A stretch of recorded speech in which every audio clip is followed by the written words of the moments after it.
अस्सलाम वालेकुम पाकिस्तानियों। आज 25 जुलाई और आज से ठीक 2 साल पहले इलेक्शन के दिन आरटीएस सिस्टम बंद किया गया। और सिर्फ आरटीएस सिस्टम बंद नहीं किया गया बल्कि पाकिस्तान की बढ़ती हुई उभरती हुई तरक्की को एक डब्बे में बंद कर दिया गया। और सिर्फ आरटीएस बंद नहीं किया गया बल्कि जिस शख्स के घर मियां मोहम्मद नवाज शरीफ के घर में खड़ा हूँ उसके मंसूबों को बंद किया गया। वो सिर्फ आरटीएस बंद नहीं किया गया बल्कि जमहूरियत के लिए बुलंद होती हुई आवाज़ों को बंद किया गया। मियां मोहम्मद नवाज शरीफ को बंद किया गया जो पाकिस्तान की जीडीपी 5.8% पे ले गया। उस शख्स को बंद किया गया जिसने पाकिस्तानी अवाम की जान छुड़वा दी 20-20 घंटे की लोड शेडिंग से। उस शख्स को बंद किया गया जिसने पाकिस्तान में फासलों को समेटा और मोटरवेज़ का जाल बिछाया। उस शख्स को बंद किया जिसने मुल्क को तरक्की की शाहराह पर गामजन किया। और खोला गया रास्ता एक ऐसे शख्स के लिए जिसने आने वाली नस्लों की अखलाकियात तबाह की।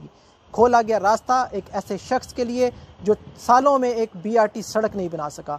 खोला गया रास्ता एक ऐसे शख्स के लिए जिसकी गैर संजीदगी का ये आलम है कि उसे डॉलर और पेट्रोल की बढ़ती हुई कीमतों का पता टीवी से चलता है। खोला गया रास्ता एक ऐसे शख्स के लिए जिसने रिकॉर्ड कर्जे लिए और एक भी मेगा प्रोजेक्ट नहीं लगा सका। सवाल आपसे, पूरी पाकिस्तानी कौम से, मैं खुद से करता हूँ कि 73 साल से आरटीएस सिस्टम बंद होते चले आए हैं लेकिन खोला नहीं तो हमने अपने दिमाग और आंखों को नहीं खोला। और पता करें कि कौन खोलें, पता करें कि कौन हमारे हक पे 73 साल से डाका मार रहा है। ये अब सवाल आपसे है, मुझसे है।